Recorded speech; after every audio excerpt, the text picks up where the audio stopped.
शुक्राना गुरु जी, लाख लाख शुक्राना। इस आप ये सारे जानते हैं कि करोड़ों अरबों लोग इस धरती पर रह रहे हैं, पर कुछ गिने चुने लोग ही जो है सत्संग में आ सकते हैं। मुश्किल से शायद 2 या 3% होंगे जिनको सत्संग में आने का एक मौका मिलता है। या यूँ कह लो कि जिसको गुरुजी चाहते हैं उसको सत्संग में बुलाते हैं, जिसको गुरुजी नहीं चाहते वो सत्संग में किसी वजह से या किसी कारण से नहीं आ पाता है। सत्संग में कम लोग आए या ज़्यादा लोग आए, ब्लेसिंग तो सबको एक जैसी मिलेगी। ज़्यादा लोग होते हैं तो शोर शराबा होता है, कम लोग होते हैं तो अच्छे बच्चों की तरह अच्छी क्लास की तरह अटेंड करते हैं, और पूरा जो ओरा है, जो पूरा संगत का जो एक विश्वास है वो उनको पूरा दिखाई देता है, जैसे आज की क्लास में दिखाई देता है। ये मत सोचो कि आज कम लोग आए हैं तो हमें ब्लेसिंग कम मिलेगी, ज़्यादा लोग आते हैं तो बड़ा अच्छा लगता है, बड़ी ब्लेसिंग होती नहीं। कम लोगों से ज़्यादा ब्लेसिंग मिलती है, ज़्यादा लोगों से तो पीछे कोई शोर शराबा कर रहा होता है, कोई भागने की जल्दी में होता है किसी, और ऐसे लोग जब आते तो बड़ी देर से हैं पर जाने की जल्दी बड़ी होती है उनको। पता नहीं वो ये क्या सोच के दरबार में आते हैं, गुरु के दरबार में, कि गुरु जी खुश होंगे, शाबाशी देंगे। क्या मैं तो आ गया था 2 घंटे पहले और आप आए सिर्फ आधा घंटा पहले। नहीं, गुरु शाबाशी नहीं देंगे, गुरु नाराज़ होंगे। और आप अगर गुरु के दरबार में आया तो गुरु को नाराज़ मत करो, गुरु के दरबार में बैठो, पूरी लो लगाओ, और पता नहीं गुरु जी किसको क्या ब्लेस कर दे। जो आपकी ज़िंदगी में जितने भी, देखो हर एक की लाइफ में दुख होते हैं, सुख होते हैं, टेंशन होती है, जैसे अभी टेंशन बोला है, तो गुरु जी ने ये कहा है कि सारी टेंशन मेरे को दे दो, यहीं छोड़ दो, और यहाँ से तुम जो है ना अपनी मनपसंद जो आप सोच के आए हो कि मेरा ये चीज़ प्रॉब्लम है या मेरी ये प्रॉब्लम है, वो दूर कर लो, और अच्छे बच्चे की तरह मेरे संगत बन जाओ। तो अभी आप सबको प्रसाद मिलेगा, और प्रसाद के ऊपर गुरुजी ने एक आज्ञा की है कि प्रसाद के ऊपर कुछ बताया जाए कि प्रसाद है क्या चीज़ है। लोगों को लगता है कि प्रसाद सिर्फ एक खाने की चीज़ है।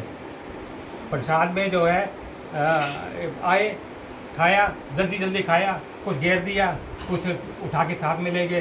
तो मैं उसके ऊपर कुछ थोड़ा सा सत्संग शेयर करना चाहता हूँ। अगर आप लोगों को अच्छा लगे तो ज़रूर अपनाना उसको, और नहीं अच्छा लगे तो यहीं छोड़ के चले जाएंगे।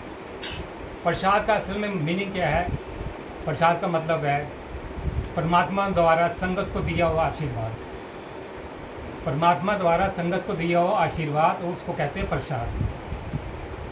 जो गुरु महाराज द्वारा, परमेश्वर द्वारा आपको बख्शा जाता है इस दरबार में आके। तो प्रसाद जो है, प्रसाद परमात्मा के दरबार में सिमरन करते हुए जो भोग लगाया जाता है, उसके बाद जो वो ग्रहण करते हैं परमात्मा और आशीर्वाद देते हैं, वो आशीर्वाद इस भोग में मिलता है, जिसको अगर हम अब दूसरी भाषा में कहें तो अमृत है। ये आशीर्वाद या अमृत, तो ये अमृत बन जाता है जब उनका भोग लगता है। और ये अमृत जब पूरे अन्न में जाता है, पूरे जो अन्न है, थोड़ा सा भोग जो पूरे अन्न में जाता है, जो गुरु द्वारा ग्रहण किया गया है और आशीर्वाद दिया गया है उसके ऊपर, और तो वो भी अमृत बन जाता है। और अमृत क्या होता है ये लोगों को बताने की ज़रूरत नहीं है। अमृत की एक बूंद जिंदगी बदल देती है। और गुरु के दरबार में आके अगर आपने अमृत छक्के बजाय निकल गए आप, तो समझ लो आपने बहुत कुछ मिस कर दिया। आप जिस लिए आए थे वही मिस कर दिया। वो मैं तो ये कहता हूँ कि अगर आप गुरु के दरबार में आए हैं तो ये सोच के मत आओ कि मुझे आंटी ने बुलाया या अंकल ने बुलाया, ये सोच के आओ कि मुझे गुरु जी ने बुलाया है। और गुरु जी ने बुलाया तो गुरु जी का सम्मान तो करना ही पड़ेगा। और गुरु जी तब तक बैठे होंगे, चाहे वो 6 घंटे बैठे हैं, 4 घंटे बैठे थे, 2 घंटे बैठे, हमें तो ऐसा लगता है कि जब सत्संग समाप्त होता है हमें ऐसा लगता है अभी ख़त्म क्यों हो गया, अभी तो कुछ और होना था। ऐसी लोग अगर आ जाती है तो फिर मन मुराद, जो मन की मुरादें हैं वो सारी दूर हो जाती हैं, मतलब मन की मुरादें पूरी हो जाती हैं। मन के अंदर जो विकार हैं, जो गंदगी है, वो सारी दूर हो जाती है। तो प्रसाद जो है उसका मैं अब आपको प्रसाद का बताता हूँ कि प्रसाद जो है वो उतना ही लीजिए जितनी ज़रूरत है। बहुत सारे लोगों को लगता है कि प्रसाद जो है वो 7 आइट में हो, 8 आइट में हो, 10 आइट में हो, उससे शायद ब्लेसिंग ज़्यादा मिलेगी। मुझे नहीं ऐसा लगता है कि ब्लेसिंग 8 या 10 प्रसाद से मिले। अगर आपने एक ग्राही भी उस प्रसाद की खा ली, अमृत की खा ली, एक बूंद भी छक लिया, तो आपको उतनी ब्लेसिंग मिलेगी जितनी आप थाली भर के खाने से मिलेगी। तो आपको परमात्मा का आशीर्वाद मिला है, परमात्मा का दरबार में परमात्मा ने आपको ऊपर एक रहमत बख्शी है, उसको आप उससे झुका के ग्रहण करो। प्रसाद को बड़े आराम से, चुपचाप, बगैर शोर किए हुए, क्योंकि स्कूल में भी आप देखते हो कि जो बच्चे शोर नहीं करते वो सबसे पसंदीदा प्रिंसिपल, ये हमारे प्रिंसिपल साहब हैं, सबसे पसंद जो बच्चे आते हैं जो शोर नहीं करते हैं। मैंने कई, जहाँ ज़्यादा संगत होती है, मैंने कई लोगों को पीछे शोर करते देखा है, कोई उधर भाग जाता है, कोई उधर भाग जाता है। वो अपने कर्म कटवाने तो नहीं आए हैं, और मुझे लगता है कि कर्म बढ़वाने जरूर आए हैं, क्योंकि गुरु जी अगर नाराज़ हो गए तो कर्म बढ़ते हैं, करते नहीं हैं। दूसरा ये कि प्रसाद एक बूंद भी लो या ज़्यादा लो, मैंने बताया वो अमृत ही होता है, उसमें उतनी ब्लेसिंग मिलती है। दूसरा ये है कि प्रसाद अगर आप धरती पे बैठ के खाएं तो आपको एक और ब्लेसिंग मिलती है, वो मिलती है धरती माँ की। क्योंकि धरती, पहले हमारे पुराने टाइम में रसोई जो होती थी उसके सामने एक चटाई बिछाई दी जाती थी, और चटाई के ऊपर जो है लंच माँ परोसती थी, तो उसमें जो बरकत होती थी वो आज डाइनिंग टेबल पर बैठ के नहीं होती। आप अंदाज़ा लगा लो, सब भाग रहे हैं। डाइनिंग टेबल पे आपको घर के 4 में से 1 मेंबर मिलेगा या 2 मेंबर मिलेंगे, 2 या तो कमरे में होंगे या इधर होंगे।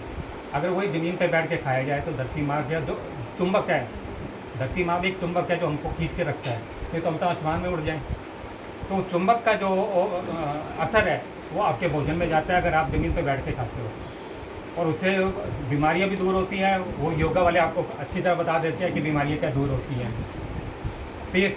तो इसका मतलब एक धरती माँ का आशीर्वाद भी आपको इसके साथ मिलता है। गुरु परमात्मा का तो आशीर्वाद मिलता ही है, आपको धरती माँ का आशीर्वाद एक क्या कहते हैं, एक एक्स्ट्रा आशीर्वाद मिल जाता है।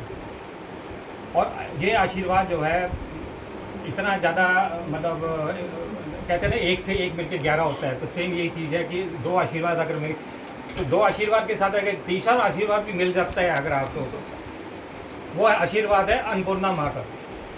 आप जो अन्न ग्रहण कर रहे हो वो आप लोगों को नसीब हो रहा है, आप बहुत खुशकिस्मत हो। करोड़ों लोग ऐसे हैं जिनको यह नसीब ही नहीं होता है, और हम उसको बेकदरी करके उसको छोड़ के चले जाते हैं, या उसको जो है ना यहाँ जब गिर के चले जाते हैं ज़मीन पे। तो हम किसका नुकसान कर रहे हैं? हम अपना ही नुकसान कर रहे हैं। हम जो अमृत छकना चाह रहे थे, जिसके लिए हम आए थे, जो हम अपने अंदर प्रॉब्लम दूर करने आए थे, वो तो आपने नीचे ज़मीन पर फेंक दी।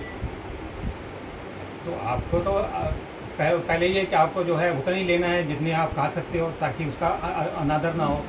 दूसरा, आपको ज़मीन पे बैठ के खाना है। तीसरा, प्रभु के दरबार के में लो लगा के खाना है, आराम से अच्छे बच्चों की तरह, शोर शराबा किए बगैर। और कुछ लोग जो है प्रसाद यहाँ लेते हैं और उठा के घर ले जाते हैं, यहाँ मना करते हैं कि घर नहीं ले जाना। मैंने बहुत सोचा कि ऐसा क्यों कहते हैं कि घर नहीं लेके जाना, यहीं लेके जाना, ये दवाई है, यही खाने से, हर कोई कहता है ये दवाई है, यही खाने से होता है। ये अन्न जो है, जब तक गुरु महाराज बैठे हुए हैं, ये अन्न में अमृत जो बरसा हुआ है उसका असर रहेगा। जैसे ही आप गुरु दरबार से बाहर निकले, वो अमृत जो है वो फिर अन्न बन जाएगा। आप घर में ले जाओगे, वो अन्न खा रहे हैं आप। और अन्न जो है वो पेट को शांत करता है, मन को शांत नहीं करता। पेट को शांत करने के लिए तो अन्न कुदरत ने बहुत दे रखा हुआ है। मन को शांत करने के लिए अगर कोई अन्न या प्रसाद जो है, जिसको हम प्रसाद बोलते हैं, वो आप गुरु के दरबार में मिलेगा। इसलिए मन को शांत करने के लिए अगर आप यहाँ आए तो प्रसाद को यहीं लीजिए, यहीं बैठिए, यहीं पूरा खाइए, और गुरु महाराज को माथा टेक के कि गुरु महाराज आपके दरबार में आपकी रहमत से आपने हमें बुलाया है। और जैसे कहते हैं ना, शेर वाली माता ने बुलाया है, वही जानता दरबार है। सेम यही दरबार है कि शेर वाली माता के अगर कोई बुलावा आता है तो वो वहाँ जा सकते हैं, वैष्णो देवी में। तो ये गुरु का दरबार है, यहाँ भी वही आ सकता है।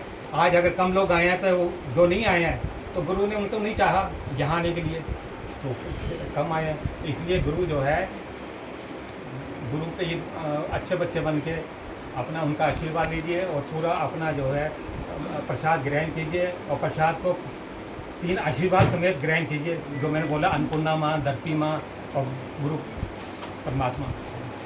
तो आप ग्रहण कीजिए और यहीं खाइए, और यहीं से आशीर्वाद लेके अपने घर जाइए। जय गुरु जी। शुक्राना।